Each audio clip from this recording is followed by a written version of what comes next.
Okay ठीक है class, आज की क्लास जो है बेसिक कंपोनेंट ऑफ कंप्यूटर का है। ठीक है, तो बेसिक कंपोनेंट ऑफ कंप्यूटर में बाबू हम लोग क्या क्या बात किए थे, कि कोई टॉपिक पे बात हुई थी क्या? किस टॉपिक पे बात किए थे? यूपीएस, 1 मिनट, यूपीएस पे बात हुई थी, बस यूपीएस को ही कवर किए थे क्या? चलिए, तो और क्या होगा? सीपीयू होगा, थर्ड वन मॉनिटर, कीबोर्ड आ जा रहा है ना,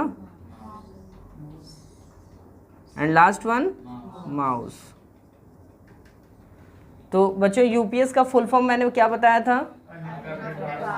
अनइंटरप्टेड पावर सप्लाई, यानी कि वैसा पावर सप्लाई जो किसी तरह से भी इंटरप्ट नहीं होगा। इंटरप्शन का मतलब क्या है? लाइक बाधा कर देना है ना, बाधित हो जाना। और ये बोल रहा है अनइंटरप्टेड पावर सप्लाई जो कंटिन्यू बना हुआ रहेगा, है ना। लेकिन इसका भी एक लिमिट होगा, जैसा यूपीएस होगा। यूपीएस क्या है? बैटरी बैकअप देने के लिए होता है। तो अब बैटरी लाइफ जितना आपको बैकअप दे उतना ही, बट लेकिन उतना देर तक टाइम देगा। तो बच्चों ये टॉपिक तो हम लोग ख़त्म कर लिए थे ना। यूपीएस रखने का बाबू हम लोग क्या बेनिफिट देखे थे? फर्स्ट, सेव योर टाइम, है ना। देन सेव योर डेटा, है ना। And last one save your money. अब जस्ट टाइम, डाटा और डेटा और मनी का कंडीशन बच्चे क्या होता है? लाइक जैसे मैंने इसको एक्सप्लेन आप लोग को कर दिया था, ठीक है, फिर से रिपीट कर दे रहा हूँ आप लोग के लिए।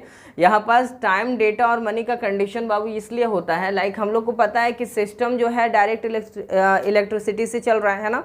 अगर यूपीएस बीच में आप रखते हैं तो वो एज अ बैटरी बैकअप देने की काम करता है ना। तो अब यहाँ पास सपोज कर लेना है कि यूपीएस अगर नहीं होगा तो क्या क्या समस्या आएगा। तो पहला तो आपका टाइम आपके लिए दिक्कत हो सकता है। सेकेंड वन, डेटा से रिलेटेड इशू आएगा। और सबसे बड़ी बात, फाइनेंशियल प्रॉब्लम में भी आप पड़ेंगे। कैसे पड़ेंगे? तो इस पर हम लोग चर्चा कर चुके हैं। लाइक मैंने आपको बताया था कि अगर आप किसी फाइल पे काम कर रहे हैं, तो अगर किसी भी फाइल पर काम कर रहे हैं और यूपीएस आपके पास नहीं है, तो वैसे केस में बाबू क्या होता है? लाइक आप किसी फाइल पर काम कर रहे हैं, सपोज मान लीजिए 15 मिनट से, मेरी बात समझिएगा, 15 मिनट से आप काम कर रहे हैं और सपोज कि उसी समय लाइन चली जा रही है ना, इलेक्ट्रिसिटी गुल हो गई। अब वहाँ पास बच्चे क्या होगा कि जो भी डाटा आपने बनाया था, तो क्योंकि आपको टाइम तो मिला नहीं, बैकअप था नहीं आपके पास, तो बैटरी तो ये इलेक्ट्रिसिटी जाने का मतलब है सिस्टम डायरेक्ट ऑफ हो गया, तो फाइल को आप सेव नहीं कर पाए, है ना। तो आप फाइल सेव नहीं कर पाए तो बच्चे डेटा तो ऑटोमेटिक सेव होगा नहीं। तो ये पॉइंट क्लियर हो गया। अब कंडीशन ये था कि मैंने बोला कि भाई आप लोग 15 मिनट से फाइल पे काम कर रहे थे जिसको आप सेव नहीं किए, तो इलेक्ट्रिसिटी जब आएगी तो आप फिर से 15 मिनट देंगे। तो बाबू कितना टोटल कितना टाइम का आपको लॉस होने वाला है? 30 मिनट का लॉस हुआ। तो ये क्यों हुआ? क्योंकि यूपीएस आपके पास नहीं था, बैटरी बैकअप नहीं था, या कोई भी बैकअप आप ले लीजिए, मतलब ऐसा बैकअप जो सिस्टम को कंटिन्यूअस चले। इन्वर्टर है तो भी चलेगा, ठीक है। तो यहाँ सिंपल सी बात है, मैं यूपीएस के लिए बात कर रहा हूँ। तो यूपीएस आपके पास नहीं था, तो सम रीज़न डेटा भी गया और आपका टाइम का भी नुकसान हो गया। मनी का इशू बाबू क्या होता है? मनी का इशू लाइक जैसे सिस्टम को ऑन ऑफ करने का एक रूल होता है, मैंने बताया था। और सही तरीके से अगर कोई भी चीज़ को बंद नहीं किया जाए तो वो स्वाभाविक है खराब होगा। तो अब जैसे इलेक्ट्रिसिटी गया, तो इसमें आपकी गलती तो नहीं है, आपकी गलती बस इतना है कि आपने यूपीएस अपने पास नहीं रखा है। तो अब जैसे सिस्टम डायरेक्ट जब ऑफ होगा तो नॉर्मल शटडाउन जो होता है वो तो नहीं हो पाया। तो ऐसे केस में जनरली देखने को मिलता है कि हमारा सिस्टम क्या होता है? खराब होता है। अब कोई भी चीज़ खराब होगा तो उसको आप बनवाएंगे, और बनवाने में क्या खर्च करना पड़ेगा? पैसा, है ना। तो फाइनेंशियल प्रॉब्लम में पड़ गए। अगर यूपीएस होता तो आप नॉर्मल शट डाउन करते, और ये रीज़न से आपका सिस्टम खराब नहीं होता। यहाँ तक पॉइंट क्लियर है? कोई डाउट है क्या? चलिए ठीक है। चलिए अब बात करते हैं बाबू अगले टॉपिक पे। अगला टॉपिक अपना क्या है? अगला टॉपिक है सीपीयू। सीपीयू को क्या बोलते हैं? फुल फॉर्म क्या होता है ना। सीपीयू का फुल फॉर्म हो जाता है सेंट्रल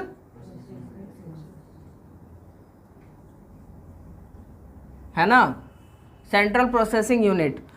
इसमें जनरली इसका कितना पार्ट हो जा रहा है ना, इसका 3 पार्ट हो जाता है। बात किए थे क्या इस पर? पहला होता है आपका ALU, CU और फिर MU। ALU जो होता है बच्चे, ये क्या होता है? ये कम्प्लीटली आप लोग बोलते हैं ना कि सर कैलकुलेटर और कंप्यूटर में डिफरेंस क्या हो गया? तो कैलकुलेटर केवल मैथमेटिकल वर्क करेगा और कंप्यूटर मैथमेटिकल वर्क के साथ साथ लॉजिकल वर्क भी करेगा। तो अब यहाँ ALU like arithmetical logical unit, यानी वैसा यूनिट जिसके थ्रू हम लोग गणितीय और तर्क संगत सारा काम, मतलब कि कंप्यूटर का ऑलमोस्ट जितना भी आप काम करते हैं वो कौन देखता है, ALU देखता है ना, अर्थमेटिकल लॉजिकल यूनिट। कोई दिक्कत कर लेंगे। अब होता है CU बच्चे क्या होता है, CU as a control unit बोलते हैं। कंट्रोल का मतलब क्या होता है, ये हो गया आपका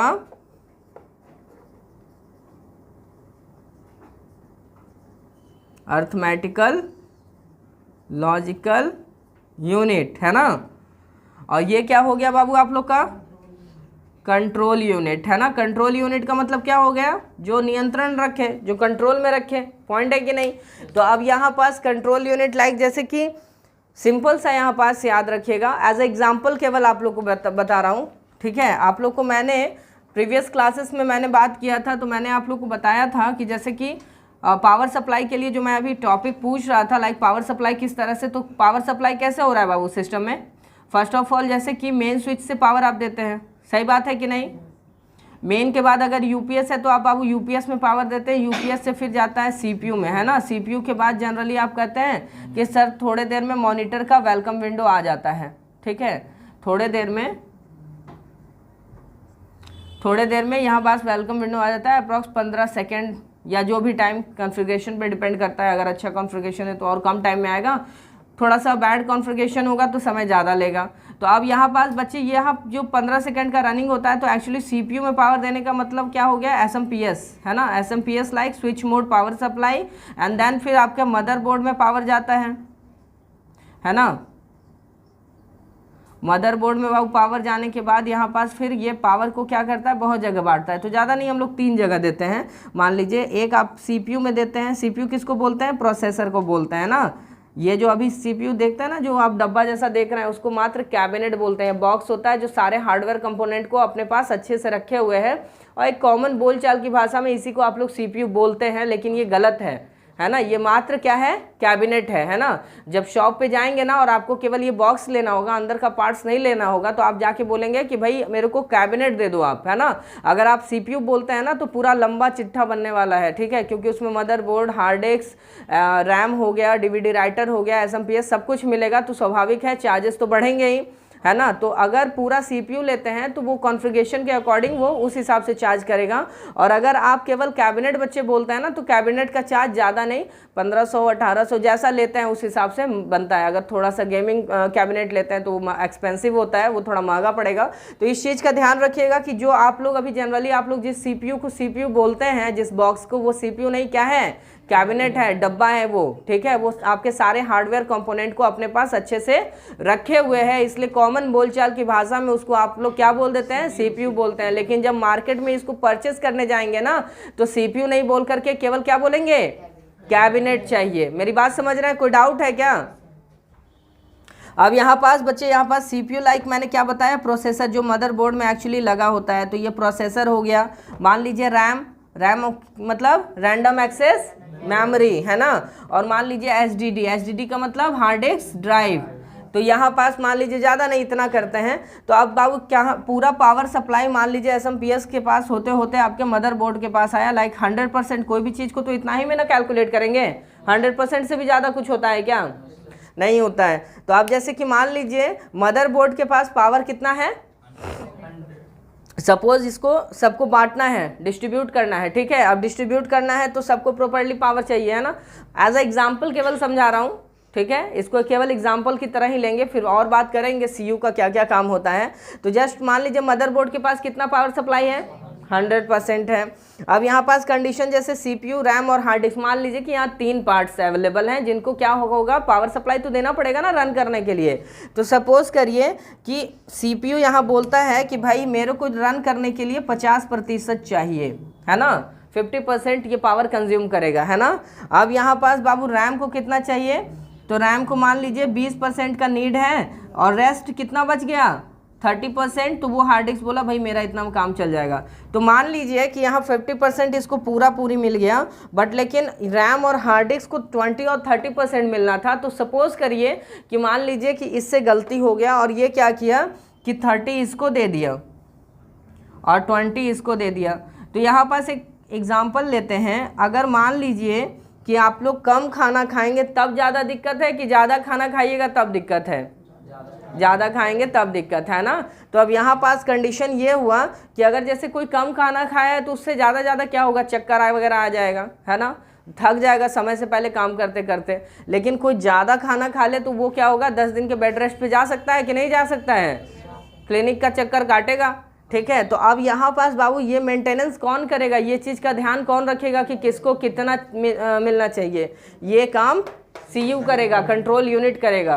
पॉइंट क्लियर है। और अगर समझना चाहें तो जस्ट लॉजिकल पार्ट में इस चीज़ को समझ सकते हैं कि जैसे सिस्टम वगैरह आप लोग यूज़ करते हैं और कोई फाइल पर काम करते हैं और फाइल बिना सेव किए बंद करने लगते हैं, तो वहाँ सिस्टम आपको मैसेज करता है। क्या मैसेज करता है, like do you want to save changes, है ना, क्या आपको अपने फाइल को सेव करना है नहीं करना है, ऐसा केस आता है तो वहाँ सेव, डोंट सेव और कैंसिल का बहुत सारा चीज़ मिल रहा है। तो ये सारा चीज़ का ध्यान भी सीयू का ही है, ठीक है, कंट्रोल यूनिट का ही है, ये इस चीज़ का ध्यान रखेगा। मतलब प्रॉपर्ली आपका सिस्टम का मेंटेनेंस का काम कौन देखेगा, सीयू देखेगा, है ना। और अगर मैथमेटिकल और लॉजिकल पार्ट की अगर बात करें तो कौन देख रहा है, ALU देख रहा है। तो बच कौन गया बाबू, MU बच गया। अब MU बच्चे जब आप लोग का बच जाता है तो MU को क्या बोलते हैं हम लोग, मेमोरी यूनिट, है ना। तो कितने टाइप का सिस्टम में मेमोरी होता है बच्चे, कौन कौन सा, मेन मेमोरी और मास मेमोरी, जिसको जनरली आप बोलते हैं sir primary and secondary memory, आप बताए हैं, आप लोग तो अभी यही बोलने वाले थे। तो यहाँ पास main and mass memory, actually main memory like आपका प्राइमरी स्टोरेज डिवाइस के लिए बात हो रही है और mass memory as a secondary storage device के लिए बात हो रहा है। तो हम लोग मेमोरी वाला पोर्शन तो कंप्लीट किए थे, उधर प्राइमरी और सेकेंडरी पे बात हुई थी, ठीक है। तो ये सिंपल बस अभी के लिए इतना याद रखिएगा कि मेमोरी यूनिट लाइक वो यूनिट जो हमारे स्टोरेज से रिलेटेड बातों का ख्याल रखता है ना। अभी एक्चुअली हम लोग को सारे टॉपिक्स को कवर करना है और हर टॉपिक को केवल टच करते हुए निकलेंगे, बाकी सबका फिर हम लोग अलग अलग एक सेपरेट क्लास बनाएंगे। पॉइंट क्लियर है ना। तो फिर से एक बार रिपीट करिए, CPU का full form central processing unit, और फिर कितने पार्ट्स हो जा रहे हैं CPU के, कौन कौन सा, MU, है ना, ALU, CU और MU। ALU का मतलब बच्चे यानी कि वो यूनिट जो गणितीय और तर्क संगत काम करे, है ना, अर्थमेटिक और लॉजिकल वर्क से रिलेटेड। CU का काम बच्चे क्या होगा, कंट्रोल यूनिट, यानी जो मेंटेनेंस का ध्यान रखे सिस्टम में। MU का मतलब बच्चे मेमोरी यूनिट, यानी कि वो यूनिट जिसके थ्रू हम लोग के सिस्टम में क्या हो, स्टोरेज से रिलेटेड सारा मेंटेनेंस का काम हो या स्टोरेज से रिलेटेड काम हो। तो पॉइंट क्लियर है। CPU को जनरली बाबू क्या और हम लोग बोलते हैं, CPU को जनरली हम लोग सिस्टम का क्या क्या बोलते हैं, इसको बोलते हैं ब्रेन ऑफ कंप्यूटर और हार्ट ऑफ कंप्यूटर, है ना, मतलब कंप्यूटर का दिल और दिमाग, ठीक है। तो मतलब कि इसको ज़्यादा प्रायोरिटी मिलता है, बोला जाता है कि सबसे अहम पार्ट है आपके सिस्टम का, जस्ट लाइक जैसे ह्यूमन बॉडी में बोलते हैं ना हम लोग का दिमाग सबसे ज़रूरी चीज़ है। बट लेकिन एक चीज़ हमेशा याद रखिएगा कि कहते हैं किसी एक पार्ट को लेकर के कोई नहीं चलने वाला है ना। अगर किसी के पास हाथ नहीं है तो वो भी डिजेबल माना जाएगा, है ना, विकलांग बोलेंगे। तो हर पार्ट्स का उतना ही नीड होता है, तो इसलिए कंप्यूटर के हर एक पार्ट्स का जरूरी है। आप जैसे मान लीजिए CPU है, मॉनिटर नहीं है, क्या काम करेंगे, नहीं कर पाएंगे। कीबोर्ड है, लाइक कीबोर्ड माउस अवेलेबल नहीं है तो आपको फिर इनपुट आपको देने में नहीं बन रहा है ना। मतलब बच्चे मेरा बस ये कहना है ना कि हर एक पार्ट का उतना ही ज़रूरत होता है जितना कि आपके CPU का नीड है। हाँ, ये कह सकते हैं कि महत्वपूर्ण काम के लिए ये ही है ना, सारा मेन काम ये देख रहा है। लेकिन इसका मतलब ये नहीं कहेंगे कि और सबका ज़रूरत नहीं है, बिकॉज ज़रूरत तो हर एक चीज़ का होना है ना। कोई दिक्कत है क्या? चलिए तो आगे बढ़े, ये टॉपिक में कोई कन्फ्यूज़न? चलिए तो अब चलते हैं हम लोग, अगला टॉपिक क्या है, मॉनिटर का। यहाँ तक कोई डाउट है क्या? तो जस्ट ब्रेन ऑफ कंप्यूटर और हार्ट ऑफ कंप्यूटर किसको कहते हैं बाबू? कितने पार्ट्स होते हैं, कौन कौन सा?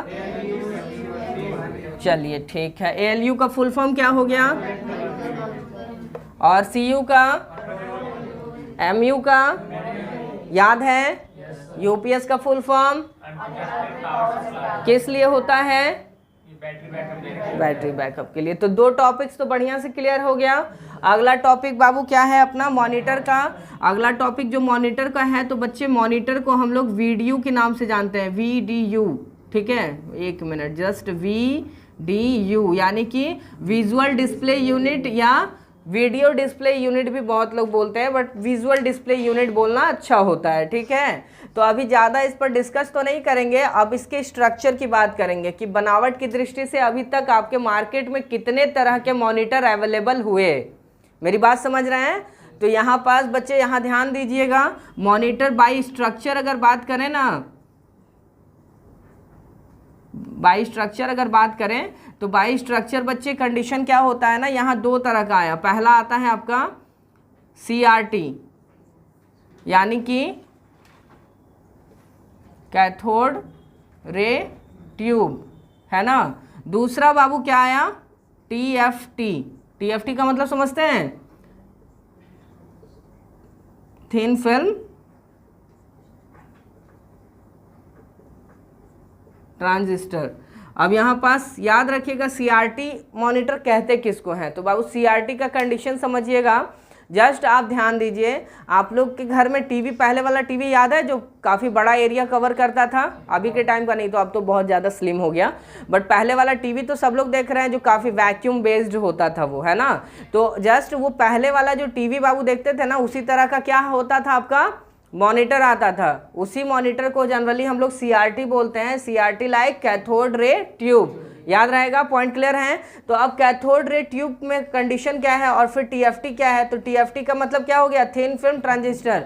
जस्ट लाइक जैसे अभी आप लोग मॉनिटर काफ़ी स्लिम मॉनिटर्स देखते हैं, है ना, आपके सेंटर में भी लगा हुआ है स्लिम मॉनिटर्स, लाइक जैसे, लेकिन बैंक वगैरह में आप जाते हैं तो थोड़ा सा कहते हैं इससे थोड़ा सा ज़्यादा बाई स्ट्रक्चर अगर देखें तो थोड़ा सा ज़्यादा बोल्ड आपको मॉनिटर देखने को मिलता है, थोड़ा मोटा मॉनिटर देखने को, लेकिन वो CRT नहीं रहता है ना, CRT जैसा तो लंबा एरिया नहीं लेता है ना, पॉइंट क्लियर है ना। तो अब यहाँ पास TFT जो हो गया ना, वो क्या हो गया आपका, अभी प्रेजेंट टाइम का LCD और LED मॉनिटर से पहले का मॉनिटर हुआ, जो थोड़ा सा ज़्यादा मोटा रहता है। अभी वाला तो काफ़ी स्लिम हो गया, काफ़ी पतला हो जाता है। तो वो TFT जो आप बैंक वगैरह में आप जाओ ना, तो बैंक वगैरह में आप देखेंगे कि थोड़ा सा ज़्यादा मोटा टाइप का आपका मॉनिटर आपको अवेलेबल मिलेगा, तो वो जो होता था TFT हुआ। लेकिन फिर इसको मॉडलाइज किया गया, उसको थोड़ा सा और मॉडिफाई किया गया। मॉडिफाई में बाबू क्या आया, फिर यहाँ पास इसका 2 सब टाइप बना। कौन कौन सा टाइप बन गया, LCD और LED। LCD like liquid crystal display, good. And LED बच्चे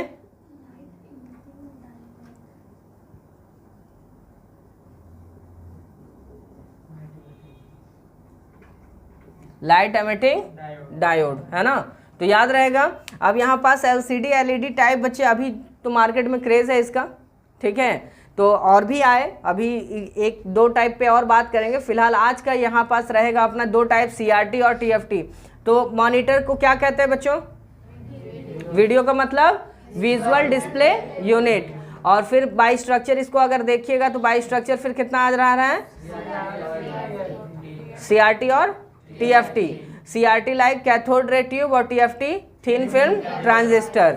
फिर TFT का 2 मॉडल क्या बन रहा है, LCD और LCD का मतलब, और अब ये दोनों में डिफरेंस क्या होता है ना, इसमें लेज़र फ्लो जो होता है ना, LCD में लिक्विड फॉर्म में चलता है और LED में लाइट फॉर्म में चलता है, ठीक है। इस पे और डीपली बात करेंगे जब इसका सेपरेट क्लास हम लोग करेंगे। तो यहाँ तक कोई कंडीशन तो नहीं है, कन्फ्यूज़न है क्या कोई, याद रहेगा। चलिए ठीक है। तो कौन सा टॉपिक रहा अभी, डिस्प्ले का, है ना। मॉनिटर का किस तरह का यूनिट होता है, ये यूनिट बोल रहा हूँ, आउटपुट यूनिट है, आउटपुट डिवाइस का, है ना। मॉनिटर क्या होता है, आउटपुट डिवाइस का एग्जांपल बनता है, ठीक है, कोई दिक्कत। चलिए अब बात करते हैं बाबू कीबोर्ड पे।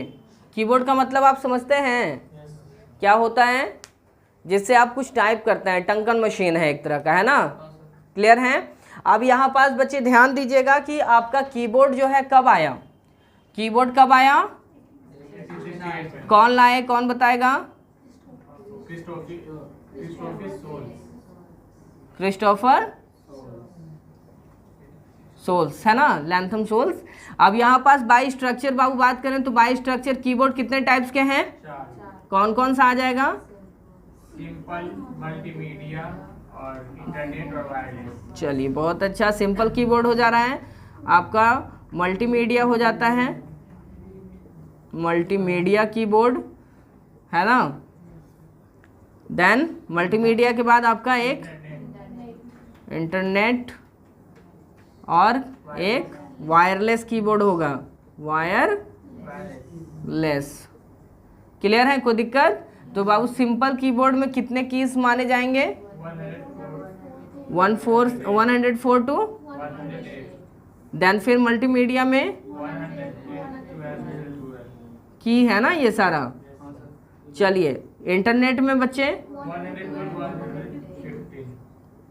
क्लियर है? एंड यहाँ पास 150 अबव। याद रहेगा। अब यहाँ पास कंडीशन क्या होता है, तो सिंपल कीबोर्ड जनरली मार्केट में ये 4 तरह के कीबोर्ड अवेलेबल है ना। तो इस पे मैंने आपको बोला था कि ये पॉइंट सही भी हैं और गलत भी हैं। क्यों सही क्यों गलत, ऐसा क्यों बोला जा रहा है? तो एग्जाम व्यू से आपको यही लिखना है ना। तो सिंपल कीबोर्ड में बाबू 104 से 108 बटन, मल्टीमीडिया में 108 से 112, इंटरनेट 112 से 115 और वायरलेस में 112 से 115 भी हो सकता है, ज़्यादा भी जा सकता है ना। तो अब यहाँ पास मैं ये स्टेटमेंट क्यों दे रहा हूँ कि बनावट की दृष्टि से ये जो पॉइंट्स मैंने बताया ये सही भी है और गलत भी है की के व्यू से। तो यहाँ पास इसलिए कि मार्केट में आज बहुत सारी कंपनी कीबोर्ड बनाने वाली है, लेकिन अपने कीबोर्ड के प्रोडक्शन के लिए वो क्या करते हैं, कुछ एक्स्ट्रा की ऐड कर दे रहे हैं। तो बाबू वहाँ पास तो नंबर गड़बड़ा जाएगा ना। तो प्रैक्टिकल व्यू से ये गलत है, लेकिन थ्योरेटिकल व्यू से ये सही है। क्लियर है? ध्यान रहेगा। एनीवन? कोई डाउट? अब बात करते हैं कि आपके कीबोर्ड में कितने तरह के की अवेलेबल होते हैं, है ना। आपके कीबोर्ड में की कितने तरह के अवेलेबल होते हैं। टाइप्स ऑफ की अगर बात करें तो बाबू टाइप्स ऑफ की अगर बात करें तो कितने तरह के होते हैं, कौन बता रहा है? चलिए देखिए, पहला होता है अल्फाबेटिकल, ये हो गया A to, होता है कि नहीं होता है? न्यूमेरिकल की आपका होता है ये क्या, 0 to। देन फिर बच्चे आवाज नहीं, फंक्शन की हो गया, फंक्शन की बच्चे क्या हो गया, F1 to F12। देन फिर बाबू अगला क्या होता है, कर्सर मूवमेंट की होता है ना, 4 डायरेक्शन एरो, लाइक ये तीर का निशान आपको कीबोर्ड में मिलता है 4 तरफ का, ये हुआ। एंड लास्ट वन बाबू क्या हो गया, स्पेशल। स्पेशल की का मतलब क्या होता है, लाइक आप लोग एंटर का यूज़ करते हैं, एस्केप बटन का यूज़ करते हैं, है ना, टैब बटन का यूज़ करते हैं, कैप्स का यूज़ करते हैं, शिफ्ट है ना, page up, page down, home, in, delete, है ना। इस तरह के बहुत सारे बटन्स जो आप देख रहे हैं जिसमें कुछ स्पेसिफिक वर्ड लिखा हुआ है, कोई खास वर्ड लिखा हुआ है, वो क्या हो जाता है, स्पेशल कीज। तो 5 तरह का की आपके कीबोर्ड में अवेलेबल होता है, alphabetical like A to Z, numerical यानी 0 to 9, फंक्शन यानी F1 से F12, कर्सर मूवमेंट यानी 4 डायरेक्शन एरो, चारों ओर का तीर का निशान, और special keys like enter, escape, tab, caps, shift, ये सारा चीज़ रहेगा। मेरी बात क्लियर है? कोई डाउट आ रहा है कि नहीं को? तो बच्चे यही चीज़ हुआ आपका कीबोर्ड। इन्वेंटर कौन है, क्रिस्टोफर सोल्स, 1868 में उन्होंने इन्वेंट किया था। और जस्ट यहाँ पास 4 तरह का कीबोर्ड आपके मार्केट में कौन कौन सा आएगा, simple keyboard, multimedia keyboard, internet keyboard और वायरलेस कीबोर्ड। और 5 तरह का की आपके कीबोर्ड में अवेलेबल होता है, जस्ट कौन कौन सा, और स्पेशल। याद रहेगा? कोई कंफ्यूजन है? चलिए तो अंतिम टॉपिक को कवर कर लें। अंतिम क्या रह गया अपना, माउस। यहाँ तक कोई दिक्कत बाबू? कीबोर्ड किस तरह का यूनिट माना जाएगा?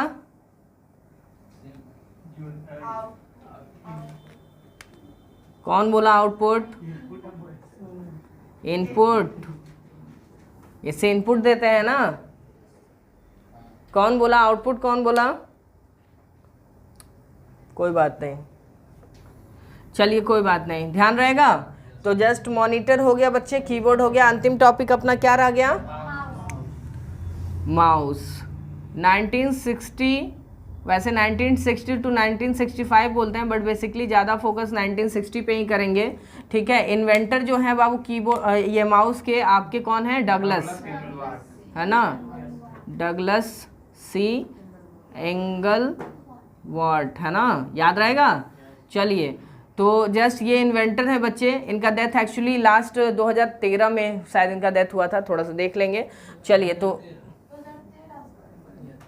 गलत वर्ड नहीं, चलिए, तो 2013 में इनका डेथ पीरियड माना जाता है, ये देख लीजिएगा, कोई बड़ी इश्यू नहीं है, ये सब हमारे पॉइंट्स पे नहीं है। फिलहाल याद रखें कि डगलस सी इंगलवार्ट आपके जो हैं इन्वेंटर थे किसका, माउस का। और अभी जो बाबू आप लोग माउस देख रहे हैं ना, वो ऑप्टिकल माउस है, ये वो वाला माउस नहीं बनाए थे, ओल्ड टाइप माउस था। और पहले माउस को माउस नहीं बोलते थे, जानते हैं, पॉइंटर इंडिकेटर बोलते थे, क्लियर हैं। तो ये याद रहेगा आपका। तो पॉइंटर इंडिकेटर बोला जाता था पहले, जस्ट कॉमन बातचीत के भाषा में इसको माउस बोल दिया गया। और बाबू माउस का जो अभी प्रेजेंट आप माउस जो देख रहे हैं ना, वो सेंसर बेस्ड है ना, सेंसर बेस्ड है, इसको ऑप्टिकल माउस बोला जाता है। और जो ऑप्टिकल माउस की अगर बात करें ना, तो ऑप्टिकल माउस को सबसे पहले 1999 में लॉन्च किया गया, ठीक है। कंपनी कौन थी, HP। HP का फुल फॉर्म हैवलेट पैकर्ड, याद रहेगा। चलिए, तो ये चीज़ हैवलेट पैकर्ड कहाँ की, USA की कंपनी है ना, यूनाइटेड स्टेट ऑफ अमेरिका की कंपनी है ये। तो ये याद रखेंगे, ऑप्टिकल माउस 1999 में लॉन्च हुआ HP के थ्रू। यहाँ पास पॉइंट क्लियर है, कोई कन्फ्यूजन। चलिए, कितने टाइप्स के की ये बटन्स आपके रहते हैं, है ना, 3 टाइप्स के। पहला कौन होता है, RMB बोले तो जिसको आप लोग राइट क्लिक बोलते हैं, राइट माउस बटन, है ना। दूसरा LMB यानी कि लेफ्ट माउस बटन, है ना। और यहाँ तीसरा में बाबू क्या होता है, स्क्रॉल एज अ व्हील करने के लिए, पेज अप पेज डाउन, है ना, पेज के अलग अलग पोजीशन पे जाने के लिए। तो ये पॉइंट क्लियर है आपका, ठीक है। तो जस्ट माउस कब इन्वेंट हुआ, 1960 में, किसके थ्रू, डगलस सी इंगलवर्ट के थ्रू, जिसका पुराना नाम क्या है, पॉइंटर इंडिकेटर, है ना, किसका, डगलस का नहीं, माउस का। पता चला, आप ये कंफ्यूज मत हो जाइएगा, है ना, डगलस के नीचे मैंने लिख दिया है। तो जस्ट माउस का पुराना नाम पॉइंटर इंडिकेटर, ओल्ड नेम बोल सकते हैं। लेकिन अभी प्रेजेंट टाइम वाला जो माउस है वो किस तरह का माउस है, ऑप्टिकल माउस है, सेंसर बेस्ड है ना। और जस्ट इन्वेंट कब हुआ, 1999 में HP के थ्रू, HP हैवलेट पैकर्ड कहाँ की कंपनी है ना, USA की कंपनी है ना, यूनाइटेड स्टेट ऑफ अमेरिका, है ना। और अगर बटन्स की बात करें तो 3 टाइप्स की बटन अवेलेबल होते हैं, है ना, इसमें जस्ट RMB, LMB, स्क्रॉल, जिसको आप लोग नॉर्मल भाषा में लेफ्ट क्लिक, राइट क्लिक और स्क्रॉल या व्हील बटन बोलते हैं। तो जस्ट फुल हो गया, right mouse button, left mouse button, और कोई दिक्कत, कंफ्यूजन है क्या। तो आज का टॉपिक बाबू आज इतना ही तक रखेंगे। Basic component of computer generally आप लोग का फिनिश हुआ, ठीक है। और इसमें कोई कंफ्यूजन है तो आप लोग बता सकते हैं, कोई डाउट है कि नहीं, कोई दिक्कत, तो ठीक है। बाकी की क्लासेस अब आगे की जो भी और कंपोनेंट्स हैं जो एडवांस कंपोनेंट्स में आएंगे, ये बेसिक कंपोनेंट्स हुए। बेसिक कंपोनेंट जो आपने देखा, ये वो कंपोनेंट्स बोल सकते हैं जिसको रखने पे आप कहते हैं कि हाँ सर मेरे पास कंप्यूटर है ना, ये कंपलसरी पार्ट्स होते हैं, ठीक है। तो अब इसके अलावा भी और भी बहुत सारे चीज़ें हैं, तो उस पर बात करेंगे। तो ये फाइनल रहा, तो आज का टॉपिक यहीं तक, आगे की क्लासेस बाद में होंगी, है ना, अगले क्लास में मिलते हैं।